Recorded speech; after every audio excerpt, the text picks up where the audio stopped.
Elle est tombée amoureuse de deux hommes. Ce qui s'est passé va vous choquer. Venez avec moi, découvrons-le ensemble. Salut les amis, aujourd'hui nous vous apportons encore une histoire incroyable qui va vous tenir en haleine. Mais avant de commencer, je suis sûre que vous avez besoin de quelque chose pour vous détendre. Pourquoi ne pas prendre une collation pendant que vous vous installez pour regarder ce chef-d'œuvre?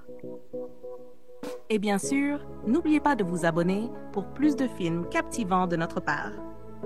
L'histoire commence avec une jeune femme et un jeune homme, Ajoke et Williams, en plein échange de vœux.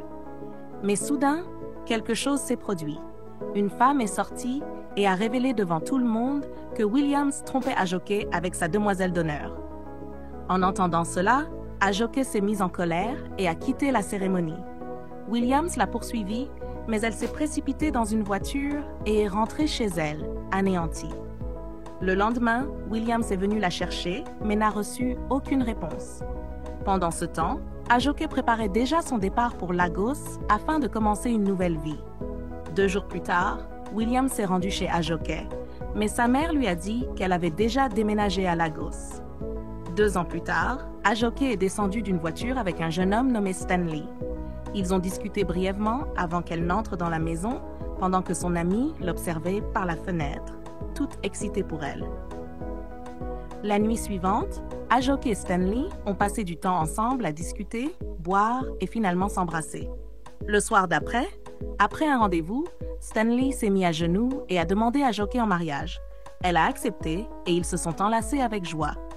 Le lendemain, nous découvrons un autre couple prometteur, Vivian et Ken. Ken était au téléphone avec Stanley, qui lui annonçait qu'il avait demandé Ajoke en mariage et qu'elle avait dit oui. Ken était tellement heureux pour lui. Vivian prit ensuite le téléphone, les invitant à leur petite réunion et demanda même à Ajoke d'être l'une de ses demoiselles d'honneur. Ajoke fut d'abord surprise, puis accepta. 2 jours plus tard, Stanley et Ajoke arrivèrent sur le lieu de la rencontre. Ken et Vivian les accueillirent chaleureusement. Stanley demanda des nouvelles de Williams et de sa copine Ugonna, mais Ken lui dit qu'ils arriveraient le lendemain. Vivian emmena alors Ajoke pour une discussion entre filles, pendant que les hommes restaient dehors. Ce soir-là, Stanley encouragea Vivian à se reposer, mais elle insista pour finir son travail. Bien que Stanley ne soit pas content, il alla se coucher sans elle. Le lendemain matin, alors qu'Ajoke dormait encore, Stanley se prépara pour retrouver les garçons. En sortant, Williams et sa copine Ugonna venaient tout juste d'arriver. Ils rirent et bavardèrent ensemble. Ugonna demanda qui était la copine de Stanley et il lui répondit qu'Ajoke dormait encore. Plus tard, Vivian emmena Ugonna à l'intérieur pour lui montrer sa robe de mariée. Par coïncidence, Ugonna choisit le même tissu qu'Ajoke. Curieuse à propos d'Ajoke, Ugonna demanda si elle était gentille. Vivian la rassura et finit par l'encourager à la rencontrer. Pendant ce temps, les garçons restaient dehors à discuter, puis, ayant faim, Ken commanda à manger pour tout le monde. À l'intérieur, les filles discutaient dans la chambre d'Ajoke. Bientôt, Ugonna et Vivian sortirent pour manger, laissant Ajoke se préparer. Alors qu'elles étaient assises à table, quelqu'un demanda où était Ajoke. À ce moment-là, Ajoke entra et les rejoignit. Mais devinez quoi? L'Ajoke qui venait de faire son entrée était la même Ajoke qui, autrefois, avait failli épouser Williams. Incroyable, quel petit monde! Mais le drame ne s'arrêta pas là. Ajoke et Williams commencèrent immédiatement à se disputer, laissant tout le monde perplexe. Après quelques minutes, la tension se calma et ils continuèrent à manger. Mais Ajoke était troublée. Elle toucha à peine son repas, envahie par les souvenirs de Williams. Bientôt, la tension monta de nouveau.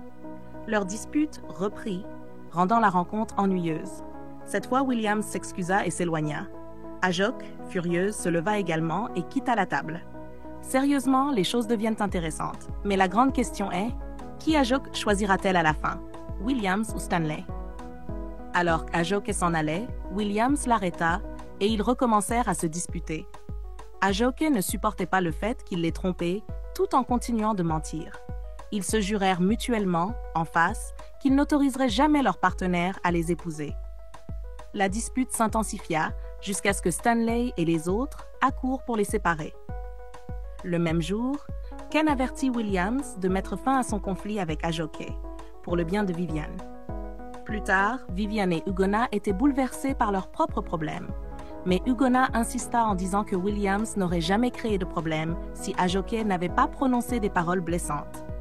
Elle se mit en colère et partit, suivie de Vivian. Dans la chambre, Ajoke marchait de long en large, agitée. Stanley entra, lui demandant ce qui n'allait pas, mais Ajoke, furieuse, ignora sa question.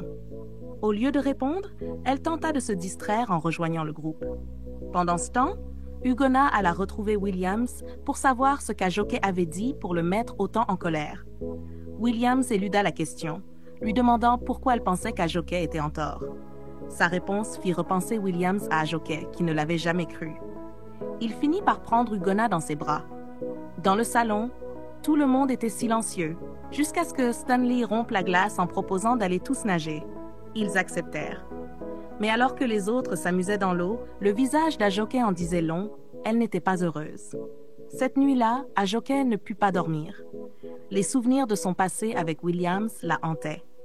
Elle sortit prendre l'air. Par coïncidence, Williams, lui aussi éveillé, sortit et la vit.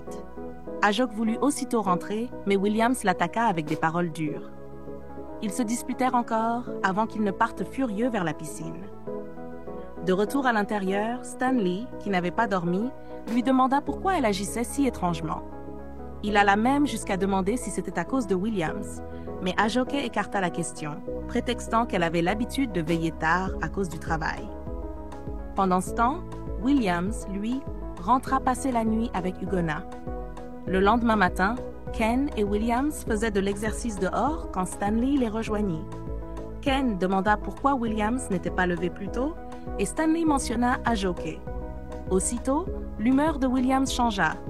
Feignant une entorse, il utilisa cela comme excuse pour arrêter. Ensuite, ils allèrent courir. Pendant ce temps, Ugonna fouillait dans la boîte de Williams. À sa grande surprise, elle trouva une bague et fut excitée à l'idée qu'il allait bientôt la demander en mariage. À la piscine, alors que les filles s'amusaient, Ugonna annonça la nouvelle.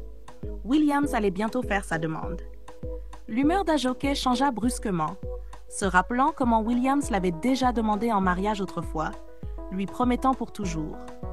Frustrée, Ajoke se tourna vers Ugonna et demanda « Comment peux-tu accepter d'épouser un homme menteur et infidèle comme Williams ?» Le choc fut total pour Ugonna et Vivian. Vivian demanda même à Ajoke si Williams avait déjà eu une relation avec elle. Ajoke hésita, puis dit « Wow !» Les amis, c'est vraiment incroyable. Pourquoi les deux lui en voudraient-ils si Ajoke elle-même avait commis une erreur? Mais ne jugeons pas trop vite. La vraie question est, Williams l'a-t-il vraiment trompé ou pas? De retour dans sa chambre, Ajoke devint paranoïaque, perdu dans ses pensées. Quand Stanley entra, elle lui demanda s'il la tromperait un jour. Stanley répondit « Non, mais resta choqué par une telle question. » Ajoke sortit sans un mot. 2 jours plus tard, alors que tout le monde s'amusait à jouer, un événement survint. Voulez-vous savoir? Restez attentifs, car ce qui suit va vous bouleverser. Ajoke défia Williams de dire la vérité.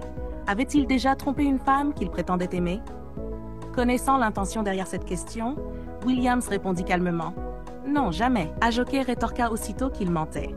Tout le monde fut choqué, et la tension manqua de dégénérer en bagarre. Ajoke sortit en trombe, suivi de Williams. Ami, ce n'est pas drôle du tout. Comment peut-elle encore être aussi en colère après toutes ces années? Après tout, ils ne se sont jamais mariés. Qu'en pensez-vous? Personnellement, je crois qu'Ajoke est encore amoureuse de Williams. Dehors, Ajoke paraissait agitée. Vivian l'approcha pour la faire parler, mais elle éluda. Après le départ de Vivian, Ajoke croisa Williams et tenta de lui parler. Mais Williams, vexé, lui rappela comment elle l'avait bloqué toutes ces années, refusant d'entendre sa version, et venait maintenant chercher une explication. Dans la chaleur des mots, aucun d'eux ne put résister. Ils s'embrassèrent. Oh mon Dieu! Ugonna les vit, la bouche grande ouverte. Bientôt, les autres assistèrent aussi à la scène. Stanley, furieux, frappa Williams. À l'intérieur, Stanley bouillonnait de colère, tandis qu'Ugonna pleurait, réconfortée par Vivian. Mais Ugonna refusait de croire que Williams avait été celui qui avait embrassé Ajoke. Puis Williams entra. Stanley était prêt à se battre encore, mais Williams lâcha une bombe. Ajoke était son ex-fiancé. Il expliqua tout ce qui s'était passé le jour de leur mariage. Ajoke se défendit aussitôt, affirmant qu'il l'avait trompé avec sa demoiselle d'honneur. Mais Stanley surprit tout le monde. Il révéla que Williams avait fait cela avant même de rencontrer Ajoke. Ajoke resta sans voix. Plus tard, Vivian fut vue en train de la consoler. Cependant, Ken et Williams discutaient au bord de la rivière, sans même savoir quoi faire, lorsque Stanley s'approcha d'eux. Il s'excusa de ne pas avoir prévenu Williams plus tôt, expliquant qu'il ne savait pas comment lui en parler, et c'est pour cela qu'il avait préféré laisser les choses suivre leur cours. Mais Ajoke n'avait cessé de pousser l'affaire. Après cela, Stanley lui pardonna. Quand Stanley retourna dans la chambre, Ajoke était assise sur le lit. Il comprit alors pourquoi elle lui avait posé cette question sur la tromperie. Stanley n'était pas du tout heureux avec Ajoke. Elle tenta de lui parler, mais il sortit de la chambre. Pendant ce temps, Williams était avec Ugonna, qui s'inquiétait pour lui. Alors qu'ils discutaient, Ajoke entra, voulant lui parler. Assis à l'extérieur, Ajoke demanda à savoir ce qui s'était réellement passé entre lui et Sonia. Williams lui expliqua tout, y compris ce qu'il avait traversé et comment un ami lui avait conseillé de quitter la ville. Ce fut alors qu'Ajoke comprit son erreur et lui demanda pardon. Mais Williams se leva et rentra à l'intérieur. Plus tard, alors que tout le monde attendait, Williams et Ajoke revinrent ensemble. Immédiatement, Williams mit un genou à terre pour demander Ugonna en mariage. Mais devinez quoi? Ajoke s'y opposa. Sérieusement, vous ne vous y attendiez pas, n'est-ce pas? Moi non plus. Tout le monde fut choqué. Mais finalement, Williams demanda bel et bien Ugonna en mariage et elle accepta. Pourtant, Stanley resta bouche bée face à la réaction d'Ajoke. Quelques instants plus tard, Ajoke était dans la chambre quand Stanley entra pour rompre avec elle. Même si Ajoke tenta de lui faire comprendre qu'elle l'aimait et qu'il pouvait encore arranger les choses, il n'accepta pas. Est-ce vraiment le véritable amour après ce qu'il a vu? Je veux dire, quel homme voudrait finir avec une femme qui aime encore son ex? C'est trop risqué. Qu'en pensez-vous, les amis? Laissez vos avis dans les commentaires. Plus tard dans la journée, Vivian encouragea Ajoke. Quelques heures après, Ajoke se préparait déjà à partir. Tout le monde l'accompagna. Elle s'excusa auprès de Williams et d'Ugonna pour tout ce qu'elle leur avait fait subir et leur fit ses adieux, en rendant également la bague que Stanley lui avait offerte. Honnêtement, c'était très émouvant. Puis, elle partit. La nuit suivante, Williams et sa fiancée ainsi que Ken et sa fiancée s'amusaient ensemble, discutant et riant. Pendant ce temps, Stanley errait, toujours incapable de digérer ce qui s'était passé. Les amis, que pensez-vous du personnage d'Ajoke dans ce film? Laissez vos réflexions dans les commentaires. La leçon morale de ce film est: ne laissez jamais votre passé contrôler votre présent. L'amour se construit sur la confiance, et une fois qu'elle est brisée, il est très difficile de la reconstruire. Si vous ne laissez pas aller hier, vous pourriez perdre les bénédictions d'aujourd'hui. Merci d'avoir regardé. N'oubliez pas de vous abonner à cette chaîne pour plus de films éducatifs. À la prochaine. Au revoir.